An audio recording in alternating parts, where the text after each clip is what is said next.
Olá, tudo bem?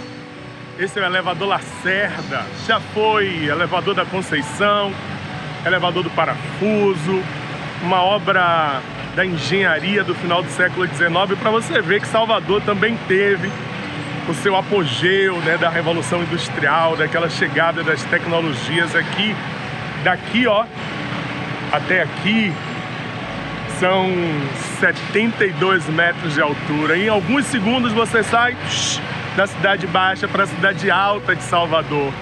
Mais ou menos como o Enem, como a sua entrada do ensino médio até a universidade. Quem nos dera que fosse assim tão rápido, não é?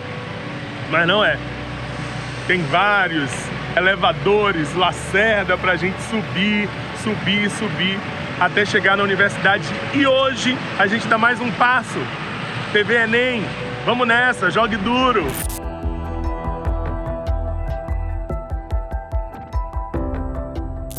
Olá, queridos alunos, tudo bem? Primeiramente, gostaria de dizer que é um prazer enorme estar dividindo essa telinha aqui com vocês. Sou o professor Elan, professor de Química. Gostaria de aproveitar também a oportunidade de agradecer o convite feito pelo Escritório do Pensamento, TV Alba e o professor Ricardo Carvalho.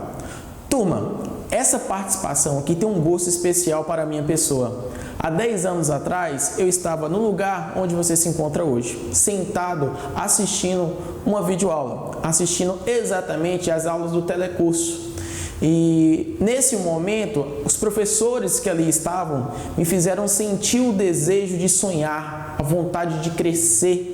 E hoje eu estou do outro lado da telinha e estarei tentando fazer o mesmo com vocês. Então, não vamos perder mais tempo e olha, a partir desse momento você será chamado de um futuro aprovado. Então, vamos entender um pouco mais sobre a Química? Futuro aprovado? Vamos falar um pouco agora da disciplina de Química? Química é simplesmente uma disciplina fantástica, encantadora. A Química está presente em todo o seu dia a dia, desde quando você acorda, escova os seus dentes, no banheiro, quando você está na sala e agora, onde eu me encontro, na cozinha da minha casa.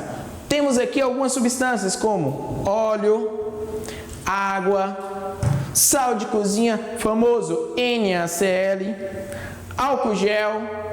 Temos aqui um bolo que minha noiva preparou hoje bem cedo. Aqui uma banana. Vamos entender que a química é uma ciência que é destinada ao estudo da matéria. O que exatamente da matéria? As suas propriedades e transformações. Olha, vamos ver o que acontece se nesse copo eu colocar um pouco de água e um pouco de óleo. Perceba que a água e o óleo apresentam características diferentes, propriedades diferentes. Por quê? Porque elas duas não se misturaram. E isso na química nos permite classificar essa mistura como uma mistura heterogênea. Já vamos fazer um esqueminha no quadro com uma síntese de tudo isso que estamos aqui fazendo na prática. Agora, se nesse copo eu coloco aqui um pouco de água e coloco um pouco de sal de cozinha, NaCl, perceba que apenas com o movimento o sal se dissolve na água, formando assim uma mistura uniforme, o que podemos classificar como mistura homogênea. Agora, imagine o seguinte, que eu faço isso aqui, olha, imagine que eu estou aqui de olho fechado e tenho aqui um copo com água e um copo com álcool.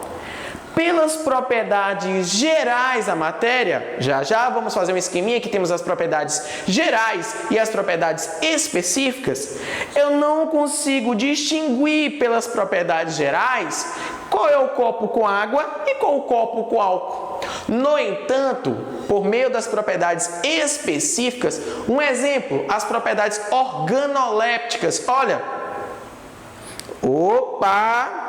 eu sei, eu reconheço de longe o que é isso aqui. Aqui é o álcool. Então, pelo cheiro, que é uma propriedade organoléptica, eu consigo distinguir qual o copo com água e qual o copo com álcool. E quando misturamos água e álcool, olha o que acontece.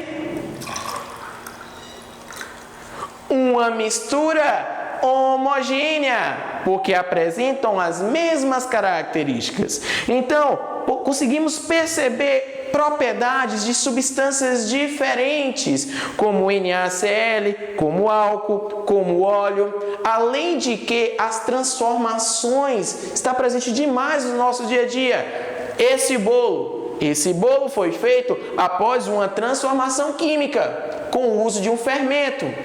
Eu comprei essa banana na feira, ela estava verde. Após alguns dias, ela ficou aqui amarela. Sofreu um processo de amadurecimento. Então, futuro aprovado, vamos fazer um esqueminha no quadro agora para fazermos uma síntese de tudo isso? Então, aguardo você já. Olá, futuro aprovado.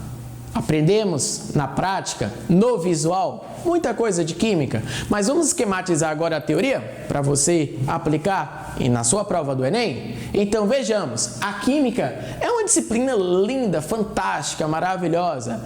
Ela é uma ciência que estuda a matéria. Tio Elan, o que é exatamente da matéria? A química estuda as propriedades da matéria e as transformações da matéria. Tio Elan, e o que seriam essas propriedades?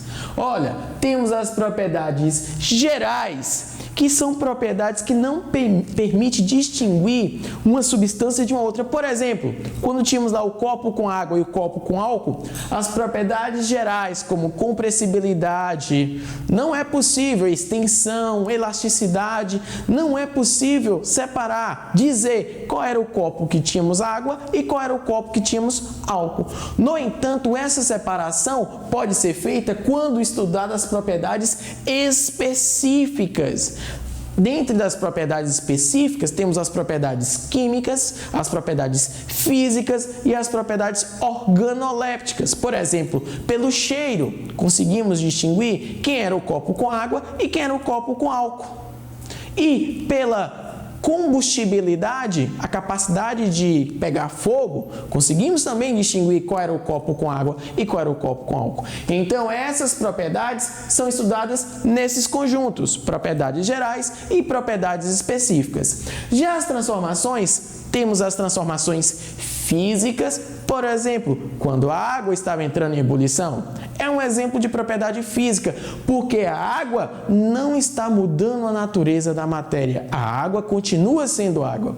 Já o amadurecimento da banana é uma propriedade química, porque a mudança na natureza da matéria está ocorrendo reações químicas. Então, olha, química é uma ciência que estuda a matéria. O que é da matéria? Suas propriedades e transformações.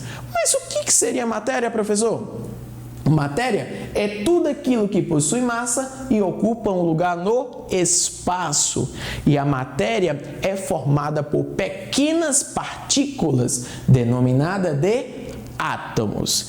E quando há a combinação de átomos iguais ou de mesma carga nuclear, haverá a formação dos elementos químicos, os 118 elementos que temos na tabela periódica. Quando há combinação de elementos químicos iguais ou diferentes, temos agora as substâncias. Encontramos tantas substâncias lá na nossa cozinha. E essas substâncias podem ser simples, quando são formadas por apenas um único elemento químico, e compostas, quando são formadas pela união de pelo menos 2 elementos químicos. Exemplo, a água e o sal de cozinha NaCl são exemplos de substâncias compostas. E quando há combinação das substâncias, seja uma substância simples com uma composta ou entre a combinação de 2 substâncias compostas, temos agora a formação de uma mistura. E as misturas podem ser homogêneas quando misturamos água e sal, formou-se uma só fase. Era totalmente uniforme. Então, homo significa igual. Temos uma única fase, portanto, uma mistura homogênea.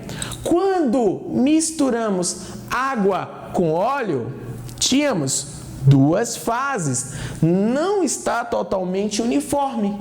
E nessa situação, teremos assim uma mistura heterogênea. Então, futuro aprovado, nesse bloco aprendemos os conceitos iniciais, os conceitos básicos da química.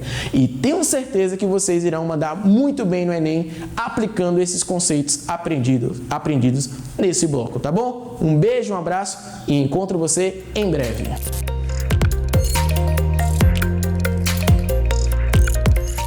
Olá, meu nome é professor Israel e estou aqui para trabalhar com vocês redação.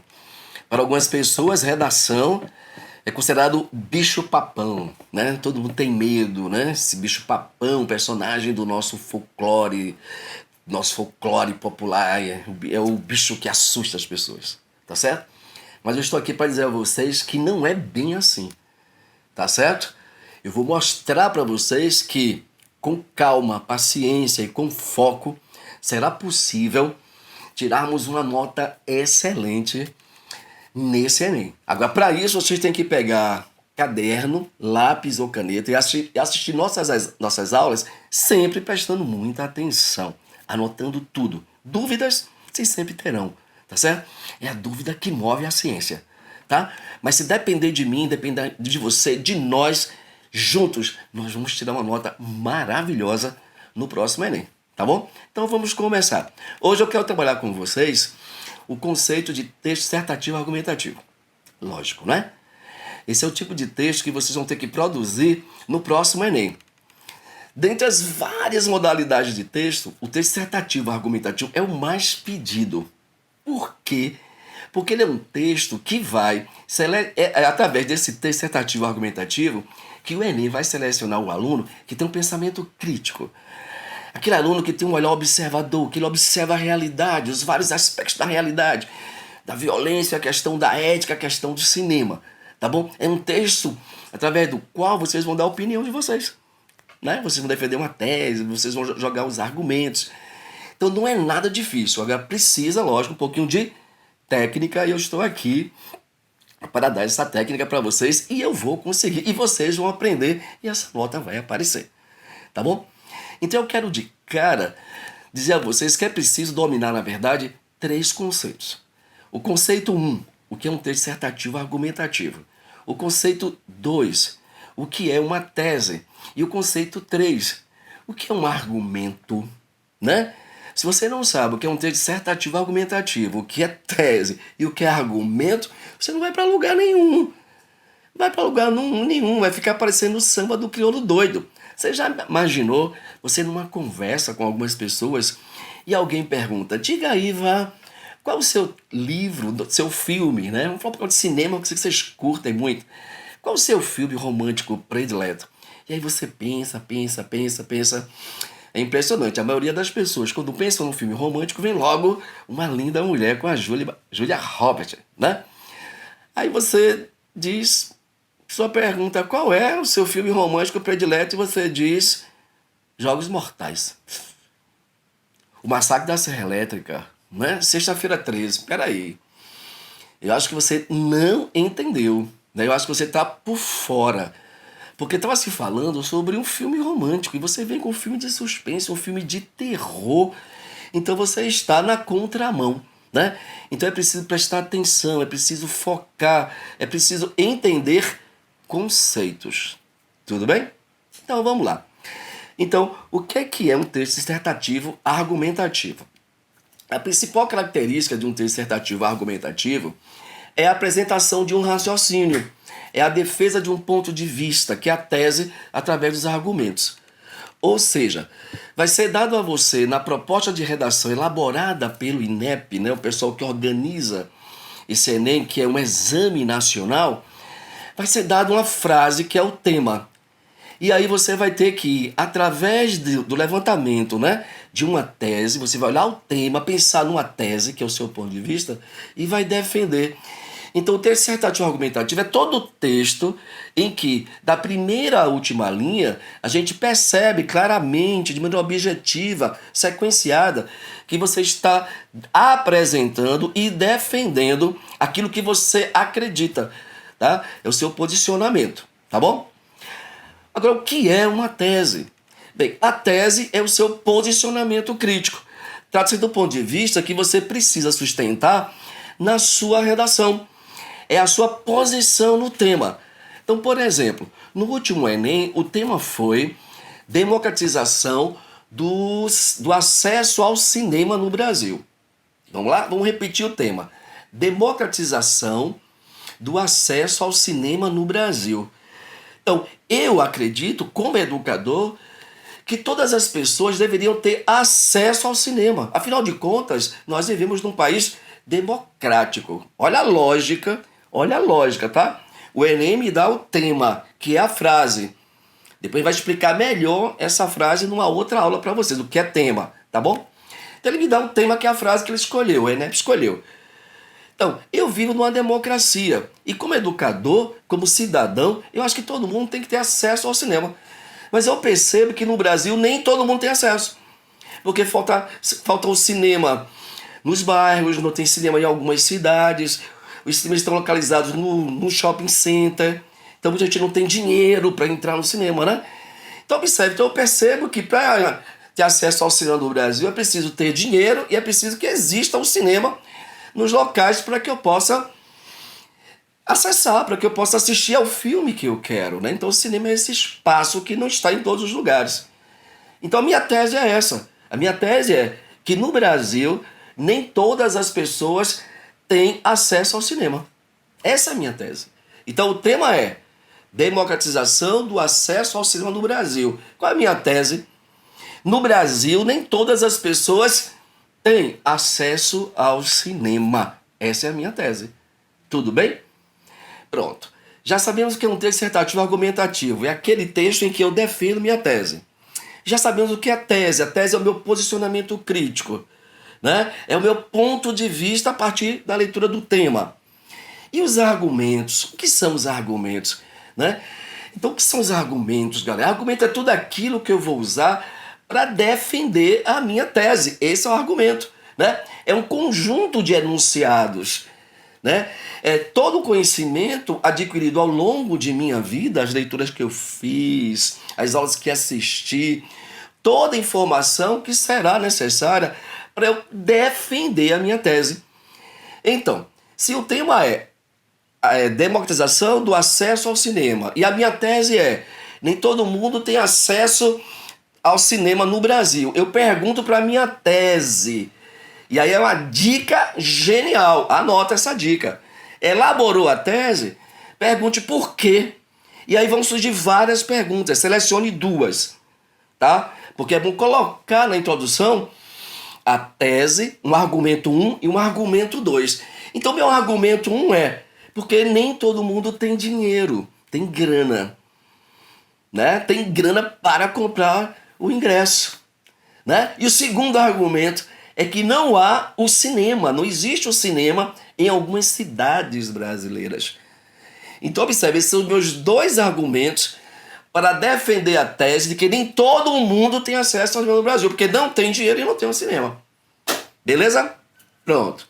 Agora vamos a uma parte matemática desse dissertativo argumentativo.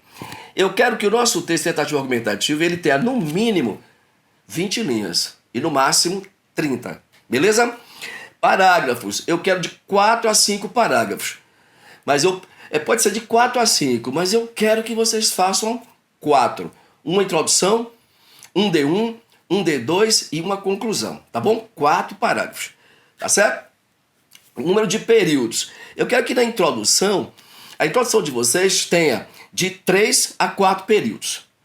O desenvolvimento de 4 a 5 períodos. E a conclusão de 4 a 5 períodos também. Tá certo? Vamos repetir? Introdução, 3 a 4 períodos. Tá?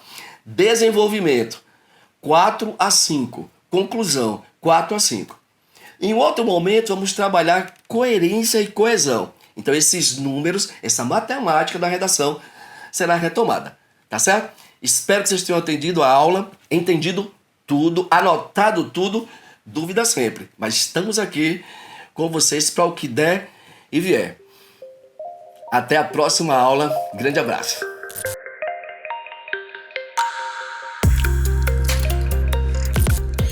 Olá, tudo bem? Um termo que a gente ouve falar com bastante frequência hoje em dia é empoderamento feminino, que significa a mulher se apropriar do seu lugar de fala enquanto mulher, questão do gênero feminino, para ir de encontro, lutar contra questões como preconceito, violência e desigualdade, que são 3 itens que permeiam e muito a sociedade em todo o mundo. Por quê? Porque a maior parte das sociedades, não só aqui no Brasil, ao redor do mundo, são sociedades patriarcais. Algumas em maior escala, outras em menor. A diferença aí vai variar de acordo com cada cultura.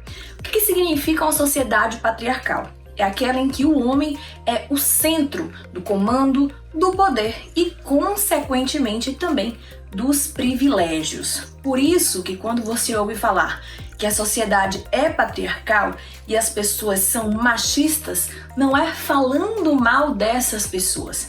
É dizendo que existe um machismo estrutural, ou seja, por causa dessa sociedade que põe o homem como centro, as pessoas têm na cabeça, seja sem querer ou seja conscientemente, a ideia de que o homem deve ser privilegiado e colocam a mulher aí num lugar abaixo dele. Isso é machismo. Quando a gente fala em machismo em mulher, a gente não pode deixar de falar de feminismo. Ser feminista é querer que mulheres e homens tenham direitos iguais enquanto seres humanos. Até porque, por exemplo, aqui no Brasil, a Constituição prega isso. Há pessoas que se valem das diferenças fisiológicas de mulher e de homem para dizer que a mulher, por exemplo, é um sexo frágil.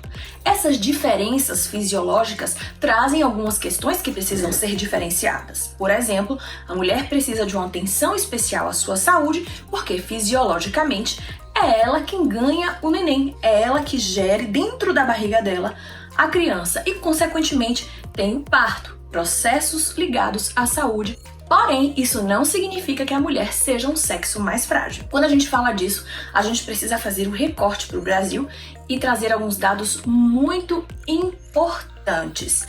Segundo o IBGE, os homens ainda ganham 30% a mais do que as mulheres, ainda que exerçam o mesmo cargo. Sendo que hoje, pelo menos 45% dos lares brasileiros têm na mulher a chefa, ou seja, ela quem sustenta a família. E ainda há outro dado que mostra como existe o machismo estrutural aqui no Brasil. A presença dos homens na força trabalhista é 20% maior do que das mulheres. Isso acontece em muitos momentos por causa da questão da dupla jornada. Mulheres que trabalham fora e que são obrigadas a cuidar de casa. Essa questão do cuidar de casa, que é atribuído à mulher estruturalmente pela sociedade patriarcal, faz com que hoje mais de 92% das mulheres que têm de 14 anos para cima exerçam trabalhos em casa. Quando a gente fala em outra questão que reflete o machismo estrutural, a gente remete à violência contra a mulher. Eu tenho aqui alguns dados importantes. 12 mulheres são assassinadas por dia e 135 são estupradas. E tem aí também a questão da agressão física e agressão psicológica, que tem dados subnotificados, ou seja, que não são oficializados porque, infelizmente, muitas mulheres têm medo de denunciar ou então sentem até vergonha de serem vítimas, e é o que acontece por minuto. Várias mulheres são agredidas no país. Em 2006 foi criada a Lei Maria da Penha, que busca ir de encontro e punir os agressores. Em 2015, o feminicídio foi legalmente instituído, ou seja, ele é um qualificador ao crime de homicídio. O feminicídio é aquele assassinato da mulher somente pela questão de gênero, que ela morreu só por ser mulher. Podem cair várias questões no Enem ligadas ao termo mulher. São muitas nuances, mas é importante ter noção dos dados oficiais. O IBGE é uma boa fonte de pesquisa, assim como revistas e sites de confiança, para vocês terem uma noção do panorama em números da violência contra a mulher, da divisão de salário, dinheiro, participação na política, por exemplo, da mulher. E também fica aqui uma dica que provavelmente não caia no Enem, mas vale para a vida. 5 nomes de mulheres da atualidade para vocês pesquisarem. Internacionalmente, Michelle Obama e Angela Davis. Aqui no Brasil, uma que não está mais entre nós, Marielle Franco, Carla Acotirene e Djamila Ribeiro. Vejo vocês no próximo vídeo.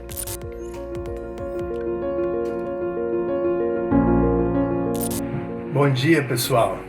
Como vocês podem ver, eu estou muito bem acompanhado aqui pelos meus livros. O livro é um universo. A gente não pode experimentar tudo na vida. O que a gente não pode experimentar presencialmente, a gente pode ver no livro, na literatura. Meus personagens, os personagens dos livros que eu leio, eles alimentam meu sonho. São cavaleiros medievais, são mulheres fortes, são homens em crise existencial, são poetas muito inspirados e que me inspiram também na minha vida, na maneira de ver as coisas. Hoje, na nossa aula, nós vamos ver o final do século XIX, a poesia de Castro Alves, o realismo e o naturalismo. Esses momentos, tanto a poesia de Castro Alves como o realismo ou o naturalismo, eles têm algo em comum. Há uma preocupação com a sociedade, uma preocupação com o que está acontecendo na sociedade. Castro Alves, a gente sabe que é um poeta baiano, o poeta dos escravos. Castro Alves, quando foi estudar direito, ele saiu daqui da Bahia, foi para Recife, depois ele pediu transferência para São Paulo, porque quando ele foi na escola de direito em Recife, ele descobriu que a luta abolicionista era muito melhor em São Paulo, era muito mais forte em São Paulo. Então ele pede transferência para São Paulo. Em São Paulo ele desenvolve os seus poemas sociais, falando sobre o que estava acontecendo na época, falando contra a escravidão, falando contra a monarquia. Castro Alves era um poeta que defendia a liberdade acima de tudo. Não só a liberdade dos escravos, mas a liberdade do ser humano. Era um poeta que defendia a república. E se lembrem que naquela época havia uma luta a favor dessas coisas, da abolição da escravatura e da proclamação da república. Castro Alves faz parte daquele grupo de intelectuais que lutavam por essas causas. Então, a parte mais importante da obra de Castro Alves é a poesia social, a poesia condoreira. O que significa poesia condoreira? Existe uma ave chamada condor, que é uma ave de rapina e que não tem predadores. O condor vive num habitat tão inacessível que não existe ninguém que consiga caçar um condor. Então ele voa em completa liberdade. Olha que símbolo perfeito para os poetas sociais. A ave que voa em completa liberdade. Como toda ave de rapina, o condor tem uma visão muito aguçada. Essa visão aguçada, quando se refere a poetas, significa o indivíduo que consegue enxergar um problema onde ninguém mais enxerga. Esse é o poeta social. Além do mais, a gente sabe que a ave de rapina, ela tem uma característica muito interessante, ela voa muito alto. Quando a gente diz que um poeta voa alto, a gente está falando da criatividade dele. Então imagine que o condor serve como símbolo de liberdade, de voos altos, ou seja, de criatividade, e de visão aguçada, ou seja, enxergar o problema onde ninguém mais enxerga. Então procurem os poemas de Castro Alves, principalmente os poemas sociais, Navio Negreiro, Vozes da África, são poemas maravilhosos. Castro Alves é considerado um poeta romântico por causa da linguagem. Uma linguagem muito cheia de adjetivos, uma linguagem muito cheia de figuras de linguagem, uma linguagem eloquente. Então, ele ainda está usando uma linguagem romântica, mas ele já se preocupa com as questões sociais. E logo depois de Castro Alves, logo depois que termina o romantismo, começa o realismo. Quando Machado de Assis publica Memórias Póstumas de Brás Cubas, começa o realismo no Brasil.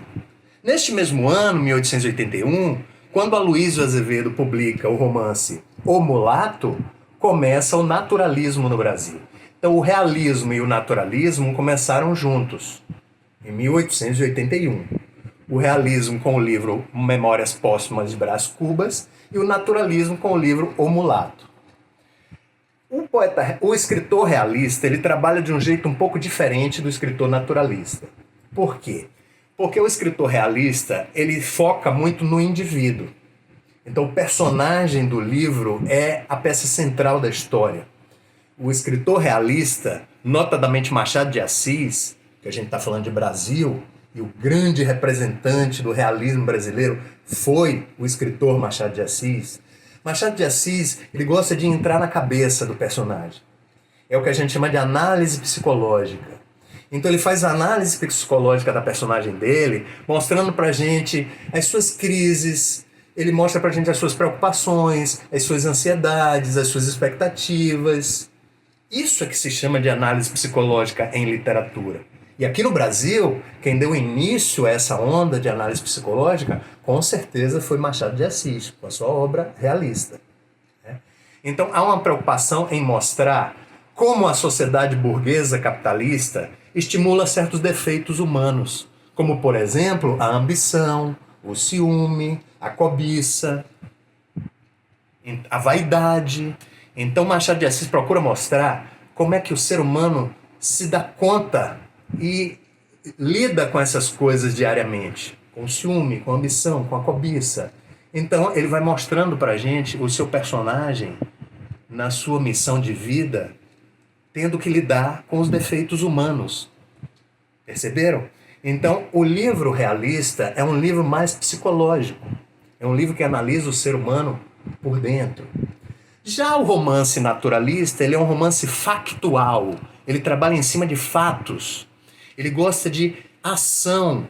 O escritor naturalista, ele não vai fazer análise psicológica. Ele procura mostrar a atitude humana. Ele trabalha em cima de fatos. Então, coisas acontecem, personagens interagem e a gente entende como é aquela sociedade.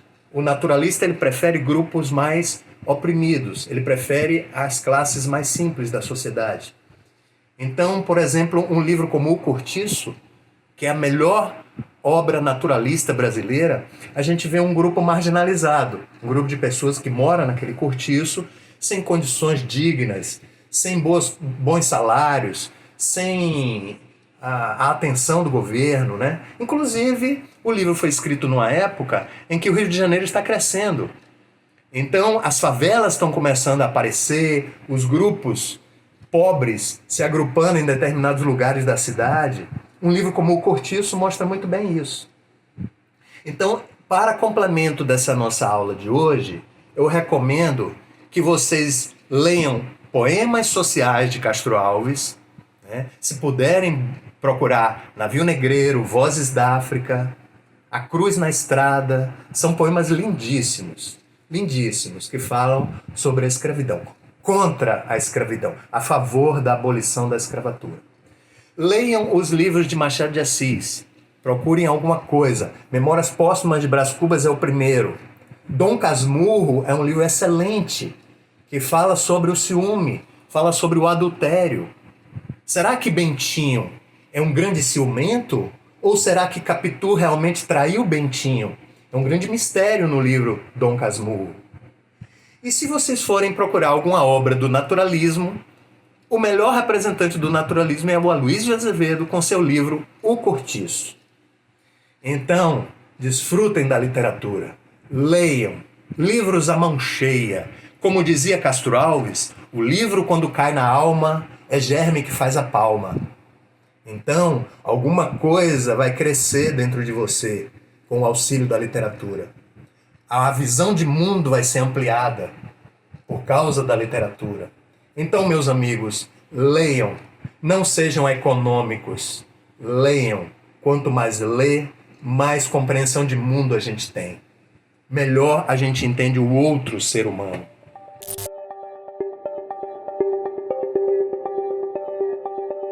Olá, galera, tudo bem? Aqui é o professor Gilton Carmo, professor de Geografia. Estamos aqui mais um encontro para agora trabalharmos questões ambientais no mundo, tá certo? Vamos falar dos principais impactos ambientais, tá ok? Vamos nessa. Assunto importantíssimo no Enem. Um dos assuntos mais cobrados nas últimas 11 edições da prova, tá certo? Vamos lá. Primeiro impacto que nós vamos falar aqui é a poluição do ar, um assunto extremamente debatido, conhecido, que tem como essas 4 causas fundamentais. Primeiro, a questão dos veículos, os motores, que por meio da combustão liberam monóxido de carbono para a atmosfera. Então, é um problema muito relacionado, é uma causa muito relacionada com as grandes metrópoles, as grandes cidades no mundo. Os incêndios nas florestas que liberam essa fumaça que é altamente prejudicial à qualidade do ar, e esses incêndios eles têm a natureza, na maioria dos casos, uma natureza criminosa. Inclusive no Brasil, nos últimos 2 anos, percebemos e constatamos o aumento desse percentual de áreas afetadas por incêndios criminosos. Normalmente esses incêndios estão relacionados a atividade agropecuária, tá? A poeira, os sedimentos dos desertos que são conduzidos para outras áreas, às vezes até distantes, como, por exemplo, os sedimentos do deserto do Saara, que são levados para o sul da Europa.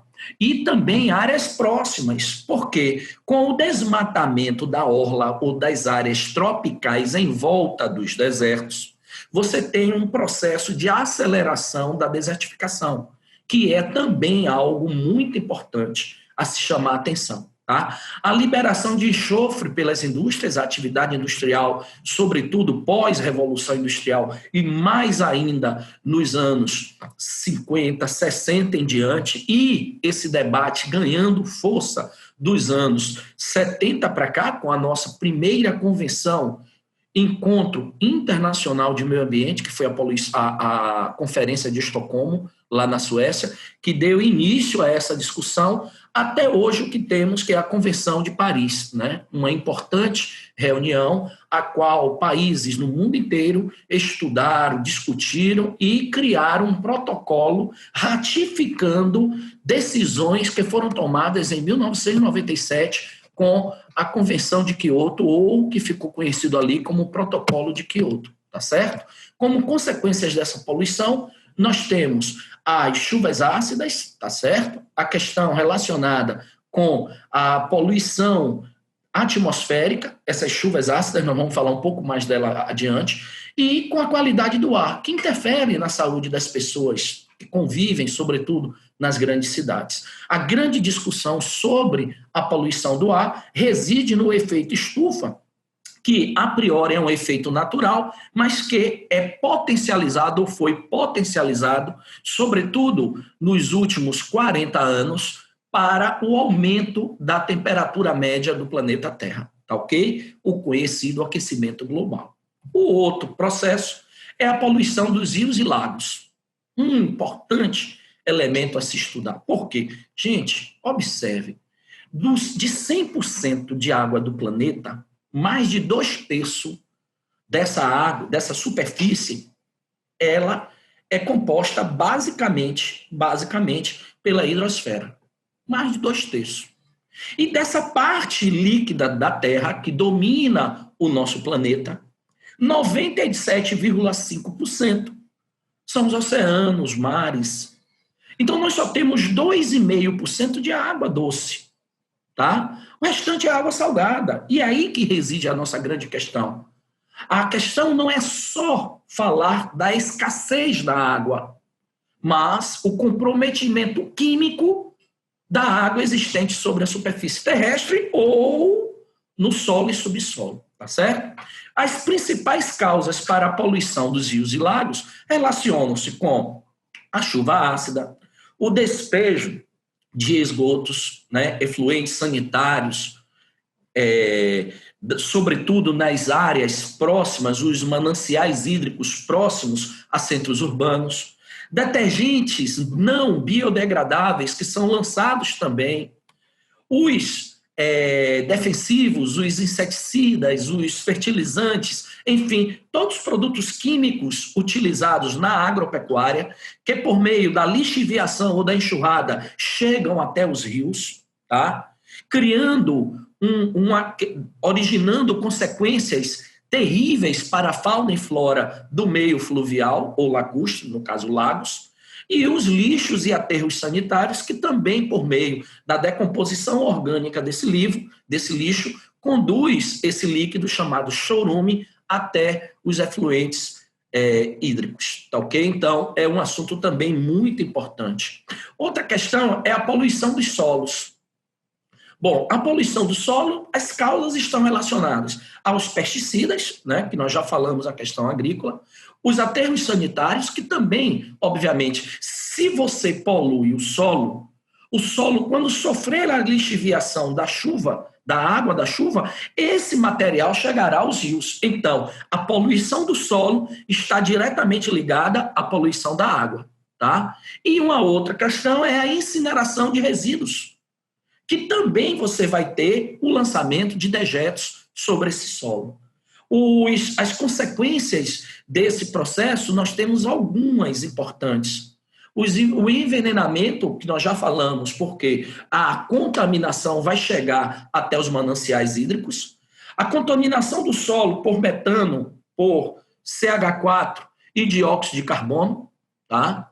A perda de funções de qualidade do solo devido à introdução de poluentes, esse solo ele vai perdendo a sua fertilidade. Exemplo, uma chuva ácida contamina o solo, você vai ter a qualidade de fertilidade dele diminuindo, assim como você vai ter a fauna e a flora comprometidos também, tá? E a densidade e consistência desse solo serão influenciadas também pela poluição. Então, solos que sofrem a concentração, por exemplo, de elementos como fertilizantes em larga escala, eles tendem a alterar a densidade, que é de fundamental importância para o processo de manutenção da fertilidade desse solo. De uma maneira geral, hoje o mundo perde muito, mas muito, solos agricultáveis em função de um manejo inconsequente, um manejo predatório do solo, tá ok? Uma outra questão importante, gente, é o desmatamento. Desmatamento é também algo que nós já falamos, vejam que esses impactos eles estão interrelacionados.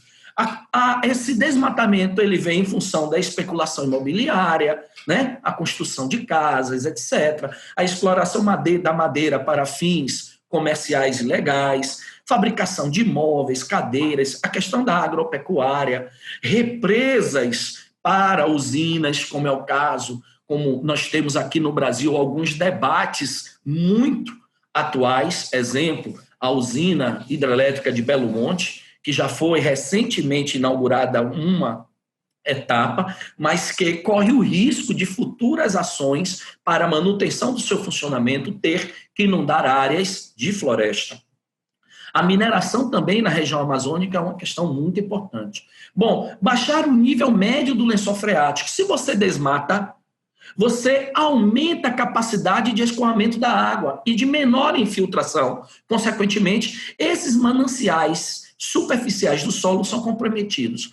A impermeabilização do solo favorece uma maior velocidade do escoamento superficial, o que vai favorecer uma maior intensidade das enxurradas sobre as superfícies.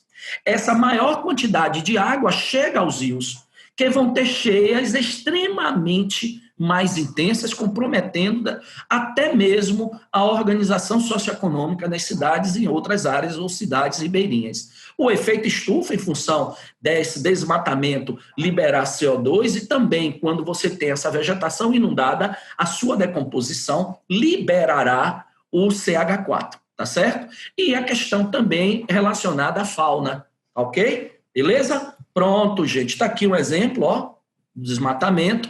E aí, como é que o Enem cobrou isso aqui? Um dos processos usados no tratamento do lixo é a incineração, nós já falamos lá, que representa vantagens e desvantagens. Em São Paulo, por exemplo, o lixo é queimado a altas temperaturas e parte da energia liberada é transformada em energia elétrica. No entanto, a incineração provoca a emissão de poluentes na atmosfera. Uma forma de minimizar a desvantagem da incineração, destacada no texto, é aumentar o volume de lixo. Não, se você aumenta o volume de lixo, você vai aumentar a capacidade de poluição.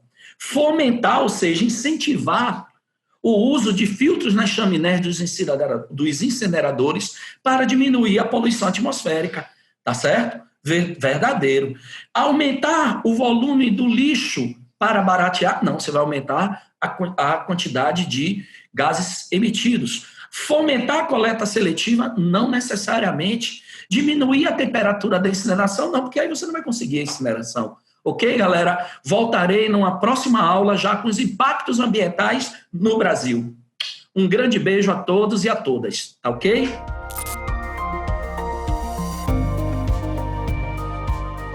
Fala, meus amores! Tudo bem?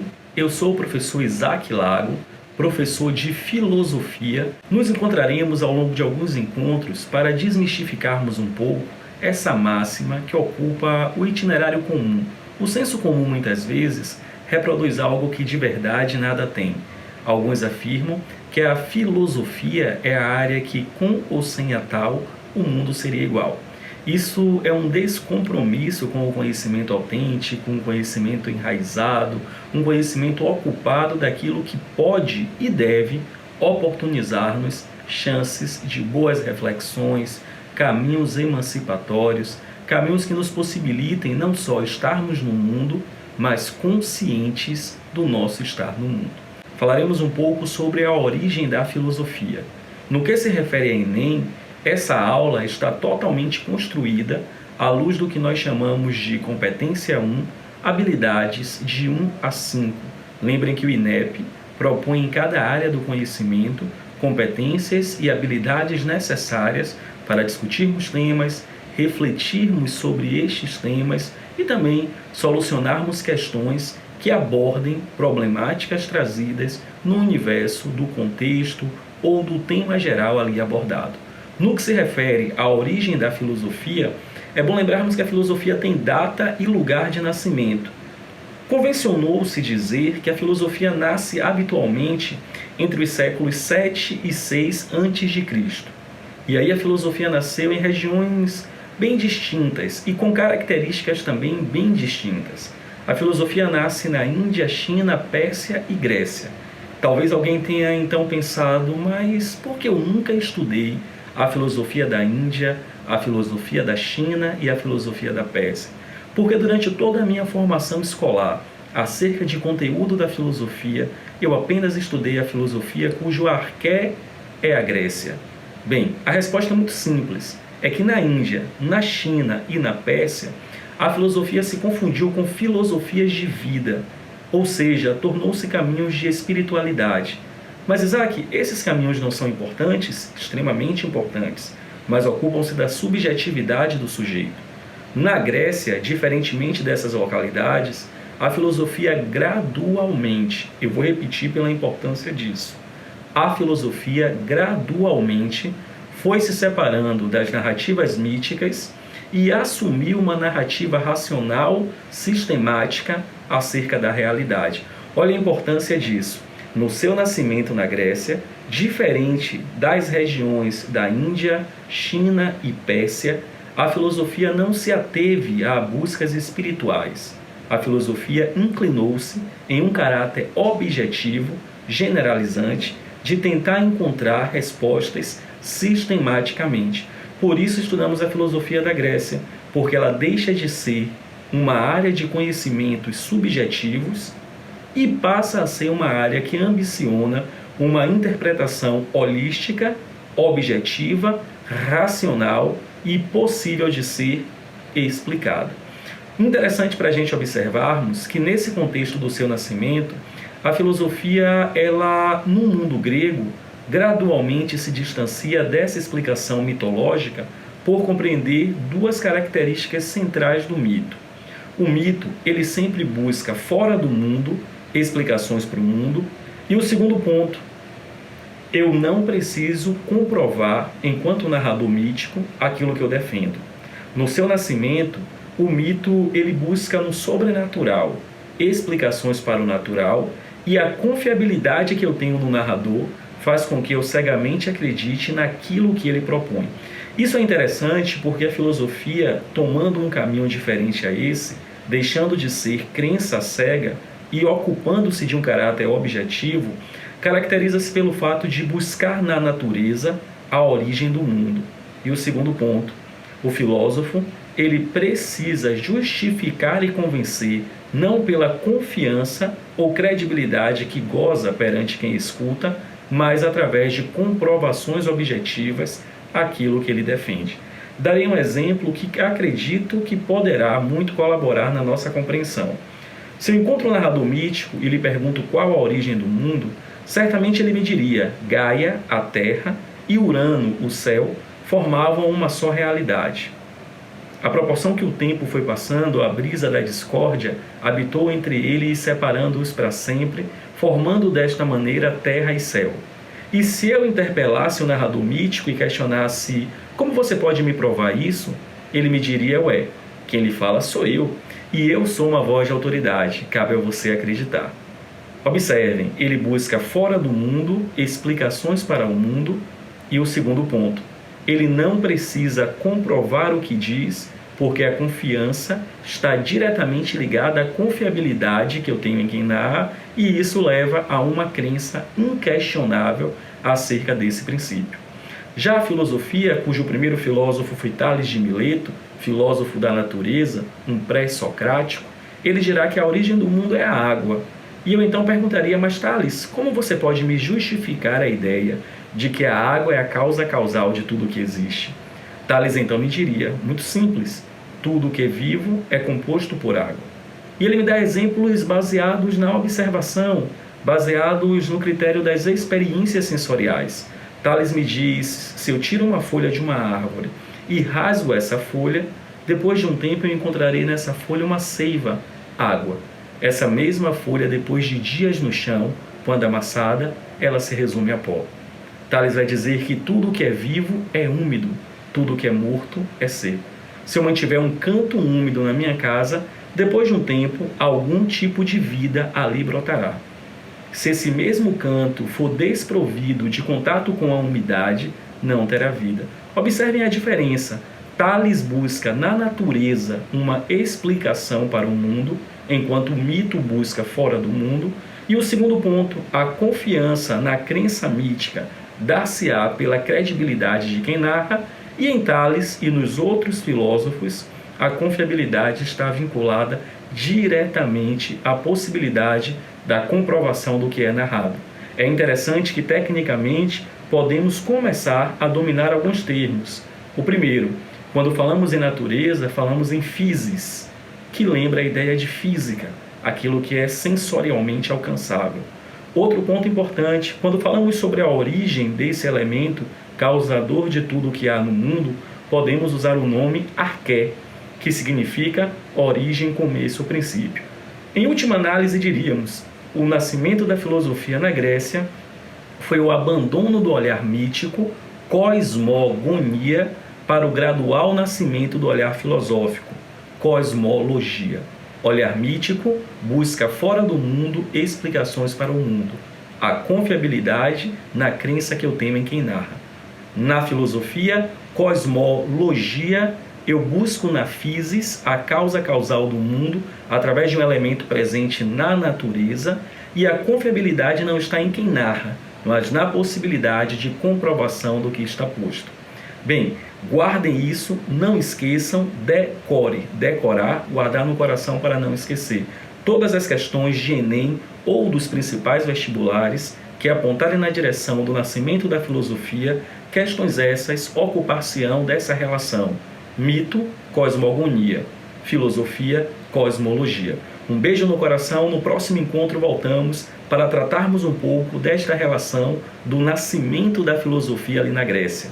a chegada ali na Ásia Menor dessa experiência tão encantadora de encantar-se com a natureza, com a physis, tentando encontrar nela respostas para todas as questões que nos ocupam.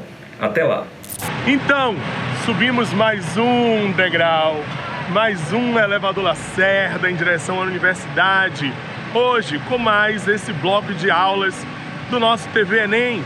Sigam a gente, nós estamos nas redes sociais, @TV Enem no Instagram, no canal do Escritório do Pensamento, no YouTube, na TV a cabo, na TV aberta e o mais importante, quando você puder, entre lá, tvenem.com.br. Muita paz, muita luz e muito sucesso para você!